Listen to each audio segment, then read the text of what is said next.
चला आज बनवूया सिंपल अशी पावभाजी कमी साहित्यामध्ये. आणि त्यासाठी 2 बटाटे, 2 टोमॅटो आणि थोडीशी फ्लावर. आणि वाटाणे सीजन संपला आहे त्यामुळे वाटाणे घेणार नाही आहे. आणि थोडंसं तेल टाकायचं आणि टोमॅटो, बटाटा आणि फ्लावर थोडीशी स्वच्छ धुवून आणि त्यामध्ये मीठ टाकायचं,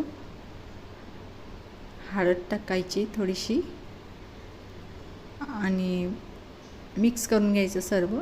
आणि 1 ग्लासभर पाणी सोडून द्यायचं आणि 1 ग्लासभर पाणी भरपूर होऊन जातं. आणि झाकण बंद करून 2-3 शिट्ट्या काढून घ्यायच्या.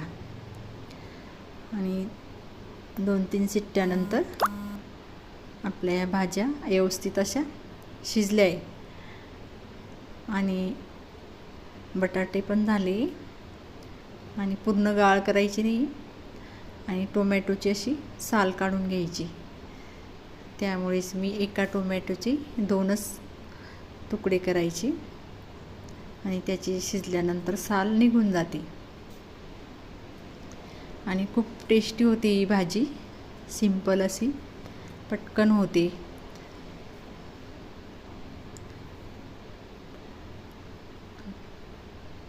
आणि मॅशरने मॅश करून घ्यायचं व्यवस्थित असं.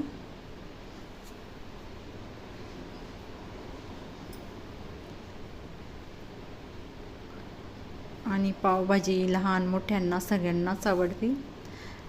आणि त्यामध्ये मी आता मॅगी मसाला 1 पाऊच आणि पावभाजी आणि लसूण आलं आणि फोडणीला तेल टाकलेलं मी 1 मोठा चमचा.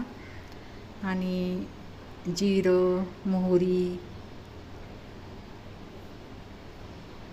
आणि त्यामध्ये 2 कांदे बारीक कट केलेले. आणि कांदा असा छान होऊ द्यायचा, लालसर होऊ द्यायचा छान, त्याची टेस्ट छान लागते.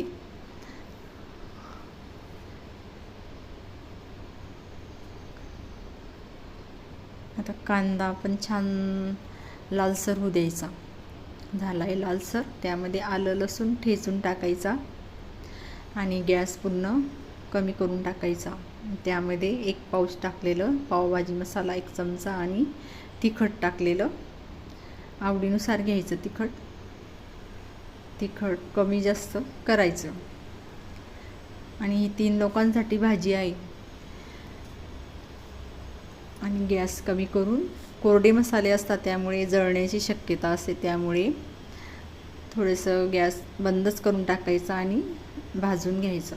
कढई तापलेली असते आणि जळल्यानंतर त्याची टेस्ट वेगळीच लागते. आणि आता हे सर्व मॅश केलेल्या भाज्या त्यामध्ये सोडून द्यायच्या आणि गॅस पूर्ण फुल करायचा आणि पूर्ण असं मिक्स करून घ्यायचं पूर्ण भाजी. आणि तुम्हाला आवडत असल्यावर त्यामध्ये पाणी टाकायचं, पातळ लागत असल्यास. जर घट्ट खात असतील तर व्यवस्थित होऊन जाते. आणि त्याला अशी एकदा उकळी काढून घ्यायची भाजीला. उकळी आल्यानंतर वरतून कोथिंबीर आणि त्यामध्ये बटर टाकायचं. बटर नसल्यास तुम्ही तूप टाकू शकता 2 चमचे. तुपाची पण छान टेस्ट लागते. आणि मोठे पाव आणलेले पाव भाजून घ्यायचे थोडेसे गरम. आणि आपली पावभाजी तयार. नक्की करून बघा.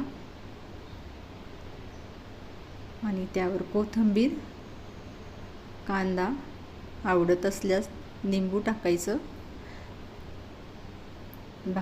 पावभाजी तयार. लाईक करा, शेअर करा. थँक्यू.